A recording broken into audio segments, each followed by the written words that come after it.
Hey, welcome to Tabletop Skirmish Games. I'm Lee, and in this video we'll be taking a close look at the new Warcry rules included in issue 474 of White Dwarf.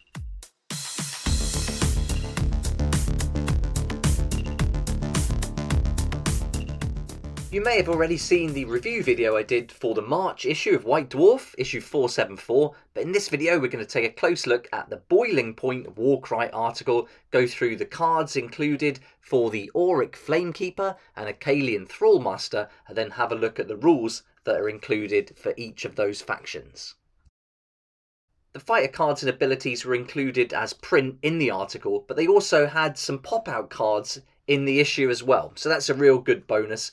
But as well as this article, you're also going to need the core book for Warcry, and the core rules are also included in the Red Harvest book for Warcry. So if you've got the core book or the Red Harvest book and issue 474 of the White Dwarf magazine, then you'll be able to play all these new rules. Let's get started with the first fighter card, and this is for the Auric Flamekeeper. This fighter is going to cost you 120 points. He's got the Leader Rumark and the Screaming Skull Rumark. He's got a movement of 3, toughness 4, and he can take 20 wounds. And then when you're using him to attack, it's a range of 1. He can make 3 attacks, strength 4, and he's going to deal 1 to 4 on a crit. So not a huge amount of damage output here for a leader. For 120 points, you're not going to get an awful lot, but we definitely want to be looking to increase that 1 to 4 a little bit if we can. 20 wounds is nice, and strength 4 is okay as well. But with that movement of 3, you've really got to do some movement early on in the game to get him close to the action. Let's see how his ability will help him though, and it's a double called Master Flame Rune. And a fighter can only use this ability in a battle round in which a friendly fighter has been taken down. Until the end of the battle round, add 1 to the damage points allocated to enemy fighters by each hit or critical hit from attack actions that have a range characteristic of 3 or less made by friendly fighters while they are within 6 inches of this fighter. Okay, so this is quite a wordy ability here, and you get those sometimes with Warcry, but let's break it down. So to start with, the first condition is that a friendly fighter has to have been taken down, and you can only use this ability in a round in which that friendly fighter was taken down too. So that's another condition tagged on there. But if you meet those conditions, you can add 1 to damage points allocated to the enemy fighters by each hit and critical hit from all the attack actions, as long as they've got a range characteristic of 3 or less, that are made by friendly fighters, and those friendly fighters have to be within 6 inches of this Auric Flamekeeper too. So although a few of these conditions have to line up for this to happen, I think it could be quite powerful as long as you've got a good number of friendly fighters close enough to the Flamekeeper here. For me, it's a little bit too complicated, a bit too many things have to happen for this to be super effective, but I suppose it is only a double. That's the new ability and fighter card covered for the Auric Flamekeeper, but don't forget he's also going to be able to include any of the regular Fireslayer abilities because he does have that faction Rumark. And because of that Fireslayer's Rumark, he can take part in this Preserve the Lodge campaign quest too. So there's going to be 2 campaign quests included in the article, 1 for the Fireslayers, 1 for the Idoneth Deep Kin. So let's have a look at this first one, Preserve the Lodge. So this is just like a regular campaign quest, and you'll need to follow the rules on pages 63 to 70 of the Warcry core book, or pages 97 to 106 in the Red Harvest book. And here you can see for Preserve the Lodge, you're going to get your territory rules, you're going to get your introduction to the campaign quest, and then you're going to get your tables for an artifact of power and a command trait. From the Artifact of Power table, which is a D3 table, I've chosen number 2 as my favourite, and this is called the Flame Cage Axe. And with this, you can add 1 to the damage points allocated to enemy fighters by each hit and critical hit from attack actions made by the bearer that have a range characteristic of 3 or less. And I think this is great to have as an Artifact of Power. If you were to use it with the Auric Flamekeeper, then that's going to really increase that 1 to 4 to 2 to 5, so that's much better for a leader, and I think bringing that into the battle for a 120 point fighter will be really effective. For the command trait table, I've picked number 2, the Blazing Runes, and here you can add 1 to the strength characteristic of attack actions made by this fighter that have a range characteristic of 3 or less. Again, this would be great for the Flamekeeper. We can take that strength from 4 now up to 5, so a really good command trait to include. The article also gives you your first, second and final convergences for the campaign quest, and that's going to include everything from the battle plan, terrain, deployment, victory condition and the twist as well. So everything you need is going to be included here.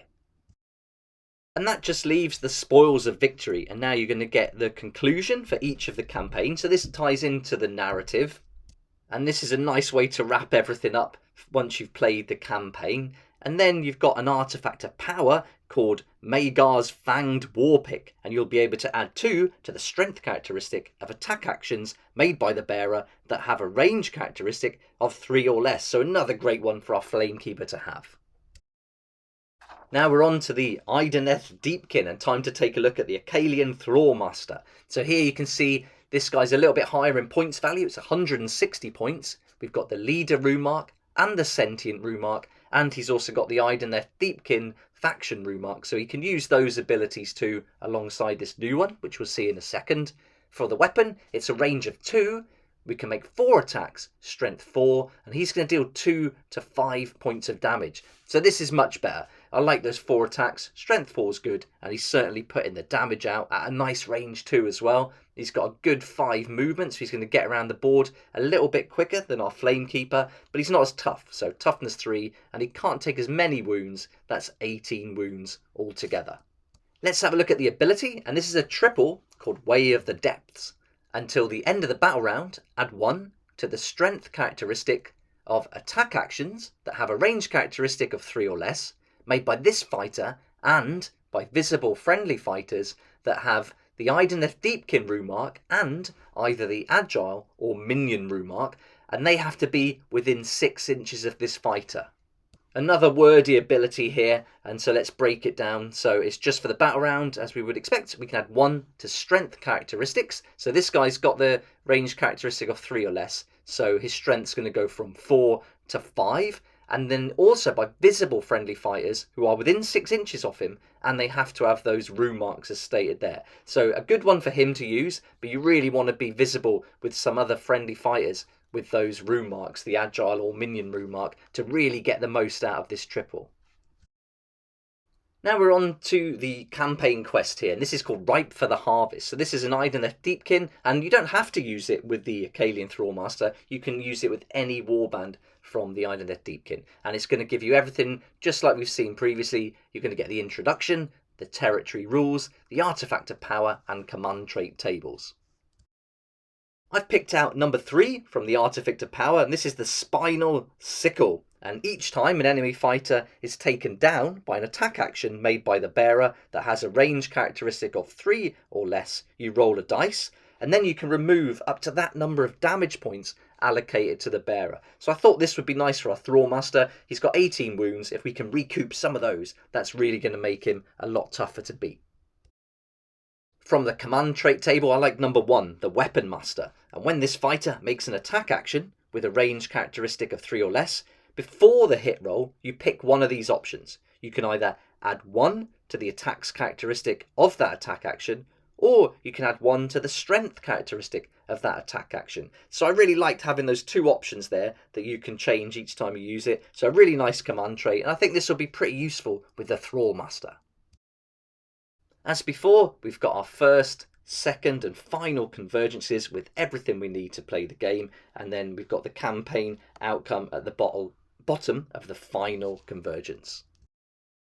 For the Spores of Victory, we get that narrative end to the campaign there, so that's all written up to tie things up once we finish playing, and then we get an artifact of power. This one's called the Quick Snap Spear, and here we can now add 1 to the range characteristics of attack actions made by the bearer that have a range characteristic of 3 or less. So that's really useful as well. We can improve that now from a range 2 to 3, but doing that could affect some of the previous conditions that we've talked about. So just be careful of that where the abilities are concerned.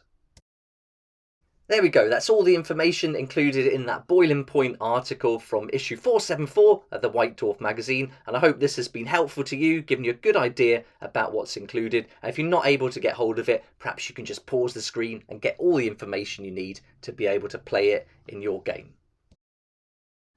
Let me know what you think about this article in the comment section below. I'd love to hear your thoughts, and how cool is it to get lots more attention to Warcry now. It seemed like we had a real long spell where there was nothing, but it seems to be quite frequent now, so really exciting. I hope you enjoyed the video, so please like if you like it, subscribe for more videos like this, and don't forget to hit that notification bell to join me next time on Tabletop Skirmish Games.